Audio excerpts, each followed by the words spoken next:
नमस्कार, एक बार फिर से आपका स्वागत है सी न्यूज भारत में। इस बुलेटिन में बात होगी इटावा की, जहां पर मुलायम शिव तृतीय डाक कांवड़ यात्रा का भव्य शुभारंभ किया गया, और साथ ही बात होगी हजारीबाग की, जहां पर विश्वकर्मा समाज की महिला जिला कमेटी का सावन महोत्सव संपन्न हुआ। ऐसी तमाम खबरों पर करेंगे विस्तार से चर्चा। खबर बदायूं से है, जहां चुनावी रंजिश के चलते ग्राम प्रधान ने बरसों पुराने घूरों को हटवाया। रात के अंधेरे में जेसीबी चलवाकर घूरों को हटवाया गया। घूर हटाने के संबंध में पूछने पर ग्राम प्रधान का गांव की महिलाओं को अभद्र भाषा में संबोधित करते हुए ऑडियो वायरल हुआ है। वायरल ऑडियो को लेकर गांव की महिलाओं में प्रधान के प्रति आक्रोश है। वायरल ऑडियो में पूर्व प्रधान को भी गाली गलौज करते नजर आ रहे हैं ग्राम प्रधान। पूर्व प्रधान की पत्नी ने थाना पुलिस को तहरीर देकर कार्यवाही की मांग की है। जनसुनवाई पोर्टल पर शिकायत दर्ज की गई है। पूरा मामला सहसवान विकासखंड की ग्राम पंचायत लोथर का है। बदायूं से सी न्यूज संवाददाता अवी शर्मा की रिपोर्ट। राजलदेसर कस्बे में पवित्र श्रावण माह में माला सिबास स्थानीय पांडे शिवालय में पुजारी धनपत शर्मा के सानिध्य में चल रही 9 दिवसीय संगीतमय रामकथा के 7वें दिन सुधांशु पारिक में व्यासपीठ की विधिवत पूजा अर्चना करवाई गई। कथा के यजमान दिनेश भाई ने सपत्नीक व्यासपीठ की पूजा अर्चना की। व्यासपीठ पर विराजमान कथावाचक तुलसीराम पांडे ने भगवान हनुमान ने अशोक वाटिका में जाकर कैसे सीता माता की खोज की और साथ ही अशोक वाटिका को कैसे नष्ट किया और अक्षय कुमार वध प्रसंग का सुंदर वर्णन किया। पांडे ने कहा कि स्वर्ग और मोक्ष को एक पलड़े में रखें और एक पलड़े में सत्संग रखें तो सत्संग अपने प्रभाव से मोक्ष और स्वर्ग को अलग अलग कर देता है। कथा में पार्षद पुजारी धनपत शर्मा, देवकरण पांडे, सोहनलाल पांडे, बजरंग सुथार, खेमराज पारिक, नूरतमल नाई, आनंद पांडे, प्रदीप पांडे, एडवोकेट रोहित मारू, मनोज पारिक, ब्रजेश राधीच, नंदलाल शर्मा, आनंद पांडे और काफी संख्या में मातृशक्ति ने पूजा कर भगवान राम की आरती की।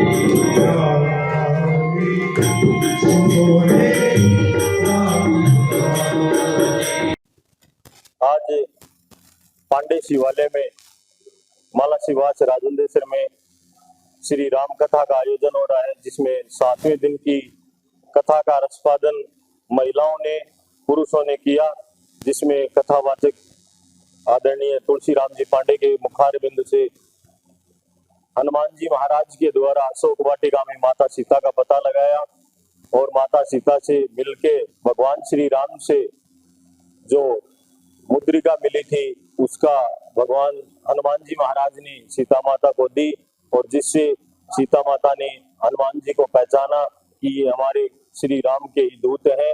बालाजी महाराज ने माता सीता को कहा कि हम जल्द आपको इस रावण की लंका से ले जाएंगे, भगवान श्री राम जल्द इस लंका पर फतेह पाएंगे। इस राम कथा में भव्य आयोजन पर मैं आयोजन करता हूं को बहुत बहुत बधाई देता हूं, शुभकामनाएं देता हूं कि ऐसी कथाएं होती रहे, जिससे आसपास का वातावरण राममय होता रहे।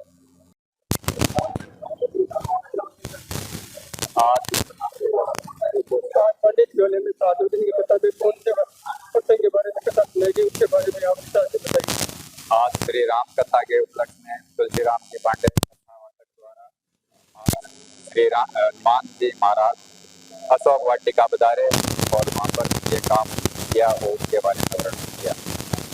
आप चेतन यहाँ पहली बार है हनुमान में पंडित शिवालय में, तो आपको यहाँ पे कैसा लगा और आपको कैसा महसूस हो रहा है, उसके बारे में थोड़ा बताइए। भगवान की राम की कथा होती है और सब अच्छा ही होता है, बहुत अच्छा लगा।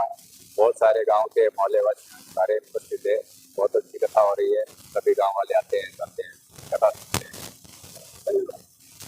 कौन से प्रसंग की कथा सुनाएगी, उसके बारे में बताइए। आज राम जी भगवान माँ सबरी से मिले, उसके बाद में हनुमान जी से उनकी भेंट हुई।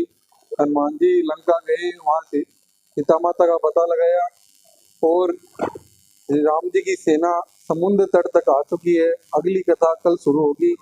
इससे हमें पता चलता है कि सनातन में और प्रभु श्री राम ने हमेशा सबको सद्भावना और समानता का अधिकार दिया था, क्योंकि हमारे हिंदू समाज में कभी छुआछूत नहीं थी और प्रभु श्री राम ने छुआछूत के भेदभाव को मिटाया था। इससे पता चलता है कि उन्होंने माँ सबरी के जूठे पैर खाए थे। जय श्री राम, जय हनुमान। आप बताइए, आपने भी रामकथा देखी है? चूरू राजस्थान से सी न्यूज संवाददाता पवन शर्मा की रिपोर्ट। खबर इटावा से, जहां के जसवंत नगर के नगला नवल से मुलायम शिव तृतीय डाक कावड़ यात्रा का शुभारंभ पूरे धार्मिक उल्लास और जयघोष के बीच हुआ। इस यात्रा को वरिष्ठ समाजवादी नेता दफेदार सिंह यादव ने फीता काटकर रवाना किया। डाक कांवड़ यात्रा सिंघीरामपुर के लिए रवाना हुई, जहां से कांवड़िए गंगा जल भरकर सरसई नावर स्थित शिव मंदिर में जलाभिषेक करेंगे। यात्रा के दौरान हर हर महादेव और बोल बम के जयघोष से माहौल भक्तिमय हो गया।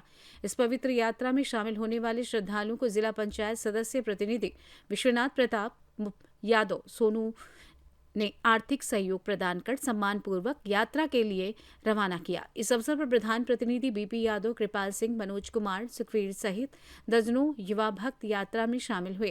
ग्रामीणों द्वारा फूलों की वर्षा कर कांवड़ियों का जोरदार स्वागत किया गया। ये डाक कांवड़ यात्रा क्षेत्र में आस्था और ऊर्जा और सामाजिक एकता का प्रतीक बन गई है। इटावा से सी न्यूज संवाददाता असित यादव की रिपोर्ट। हजारीबाग में रविवार को भाग्यमणि विवाह भवन के सभागार में प्रदेश विश्वकर्मा समाज की महिला जिला कमेटी के द्वारा श्रावणी महोत्सव का आयोजन किया गया। इस कार्यक्रम में मुख्य अतिथि के रूप में डॉक्टर ललिता राणा, विशिष्ट अतिथि के रूप में डॉक्टर मधुबाला राणा, विश्वकर्मा समाज के हजारीबाग जिलाध्यक्ष यदु राणा, जिला कोषाध्यक्ष निर्मल राणा की उपस्थिति रही। कार्यक्रम की अध्यक्षता जिलाध्यक्ष मनोरमा राणा के द्वारा की गई।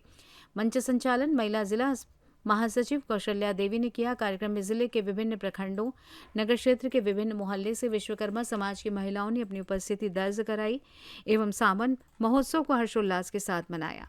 मुख्य अतिथि व्याख्याता डॉक्टर ललिता राणा ने कहा कि विश्वकर्मा समाज की महिला स्वावलंबी एवं आत्मनिर्भर बने।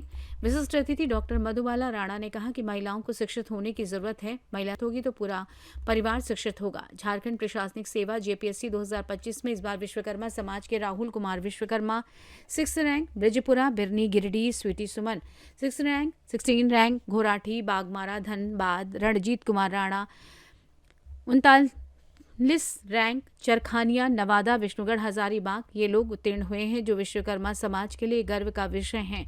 कार्यक्रम में मुख्य रूप से सुनीता देवी, कौशल्या देवी, कंचन शर्मा, चंचला कुमारी, रीना शर्मा, बबीता राणा, रिंकी राणा, सविता राणा, माया देवी, पूर्णिमा राणा, अंजलि राणा, तेतरी देवी, निर्मला राणा, पूनम राणा, विजुल देवी, ममता कुमारी सहित सैकड़ों महिलाएं उपस्थित थीं। हजारीबाग से सी न्यूज संवाददाता सोनू की रिपोर्ट। खबर जोधपुर से, जहां स्वर्गीय मनीष जोशी की स्मृति में टीम आशा आरेहा द्वारा आयोजित 11वां विशाल रक्तदान एवं निःशुल्क चिकित्सा शिविर हेतु कल रविवार 27 जुलाई 2025 को प्रातः 11 बजे से 5 बजे तक सिवाची गेट राम ऋषि ब्रह्मचर्य आश्रम ट्रस्ट जोधपुर आयोजन किया गया। इसमें 112 रक्तदाताओं द्वारा रक्तदान किया गया। साथ ही इस कैंप में डॉक्टर रोहित माथुर, हृदय रोग विशेषज्ञ doctor Sharad Dhanvi, neurosurgeon doctor Indu Dhanvi, physician doctor Anu Raj Purohit, cancer विशेषज्ञ doctor Abhishek Bora, MBS MD DR Siddharth Srivastava, स्त्री रोग विशेषज्ञ डॉक्टर श्वेता सिंह श्रीवास्तव, मनोज चिकित्सा एवं नशा मुक्ति विशेषज्ञ डॉक्टर सवाई सिंह, माली हड्डी रोग विशेषज्ञ डॉक्टर शिवदत्त व्यास, दंत रोग विशेषज्ञ doctor Pankaj Joshi MD, doctor Atul Kalla, physiotherapist doctor Rajesh Purohit, acupressure विशेषज्ञ महेंद्र व्यास, पूर्व नर्सिंग अधीक्षक एवं पूर्व प्रभारी कैथ लैब MDM हॉस्पिटल ने कैंप में पधारे 242 रोगियों को अपनी निःशुल्क सेवाएं प्रदान की। साथ ही कैंप में सभी तरीके की जांचें पूर्ण रूप से निःशुल्क उपलब्ध करवाई गई। आशाएं संस्था के अध्यक्ष आशीष व्यास ने बताया कि इस कैंप में रक्तदान को बढ़ावा देने एवं अपनी स्वास्थ्य की देखभाल करने के लिए समय समय पर ऐसे कैंप आयोजित होते रहेंगे। सहयोगी संस्थान राम श्री राम ऋषि ब्रह्मचारी आश्रम जोधपुर ट्रस्ट के सभी पदाधिकारियों का सहयोग रहा। आशीष व्यास, भुवनेश्वर व्यास, निखिल व्यास, मोहित जोशी, अमित माथुर, अविनाश व्यास, अनिरुद्ध कल्ला, प्रवीण, राकेश, नितिन, कनिका आदि मौजूद रहे। नमस्कार दर्शकों, जैसा कि आप सबको पता है कि आशाएं लेके आया है 11 महा रक्तदान शिविर एवं मेडिकल कैंप, जिसके अंदर सभी डॉक्टर्स ने अपनी स्पेशलिटी के अनुसार अपनी सेवाएं दी एवं परामर्श दिया। I am being oncologist. आज हमने 70 to 80 पेशेंट को स्क्रीन किया, कैंसर रिलेटेड जानकारी भी दी और पहली बार हमने किया है digital breast examination screening programme, जिसके अंदर हेल्दी फीमेल्स के अंदर हम लोग अब तक 50 फीमेल्स को स्क्रीन कर चुके हैं, जो एक नॉन इन्वेजिव तरीका है जिससे हमें ब्रेस्ट में कोई भी एबनॉर्मलिटी होती है तो वो डिटेक्ट हो जाती है। अगर उसमें कुछ एबनॉर्मलिटी आती है तो हम आगे इवैल्यूएशन के लिए भेजते हैं। तो इस मुहिम की वजह से मुझे लगता है कि आम जनों में काफी जागरूकता बढ़ी है और इसी प्रकार से महिलाओं में भी ये जानकारी और जागरूकता रहे ब्रेस्ट कैंसर के खिलाफ। Thank you. 11वां निःशुल्क रक्तदान शिविर और चिकित्सा शिविर था। इस शिविर में अभी तक 221 मेडिकल रजिस्ट्रेशन हो चुके हैं और ब्लड डोनेशन जो है 80 यूनिट अभी तक ब्लड डोनेट हो चुका है और अभी हमारा कैंप 5-6 बजे तक है। जो भी देना चाहे वो आ सकता है और यहाँ पे जो भी कैंप में जांचें थी वो सारी निःशुल्क की गई थी, जिसमें सीबीसी, लिक्विड प्रोफाइल, विटामिन के जांच, थायराइड के जांच, कैंसर स्क्रीनिंग, कार्डियो की जांच, ये सारी फ्री थी यहाँ पे। और अभी तक इस कैंप में कितने डॉक्टरों ने अपनी सेवाएं दी? हाँ, यहाँ पे 12 डॉक्टरों ने अपनी सेवाएं दी है सर आज, जिसमें इंदु थानवी, शरद थानवी, रोहित माथुर, अनुराग पुरोहित, डॉक्टर सिद्धार्थ श्रीवास्तव, श्वेता सिंह श्रीवास्तव, अतुल कल्ला, वेट डेंटल केयर से शिवदत्त जी व्यास, सवय सिंह जी, ये सारे यहाँ पे उपस्थित हैं। आपका प्रेसिडेंट आशीष व्यास प्रेसिडेंट। जोधपुर से सी न्यूज संवाददाता आनंद की रिपोर्ट। धुले में शिरपुर के पास पलासनेर के पास मुंबई आगरा हाईवे पर एक ट्रॉली और ट्रक के बीच भीषण टक्कर हो गई। हादसा तब हुआ जब हाईवे पर स्पीड ब्रेकर के पास तेज रफ्तार से जा रहे वाहन के चालक ने नियंत्रण खो दिया और ट्रॉली सेब से भरे एक ट्रक से जा टकराई। हादसे में 2 लोग गंभीर रूप से घायल हो गए हैं। स्थानीय लोगों की मदद से दोनों घायलों को तुरंत सिरपुर के सरकारी अस्पताल में भर्ती कराया गया है। फिलहाल दोनों की हालत गंभीर।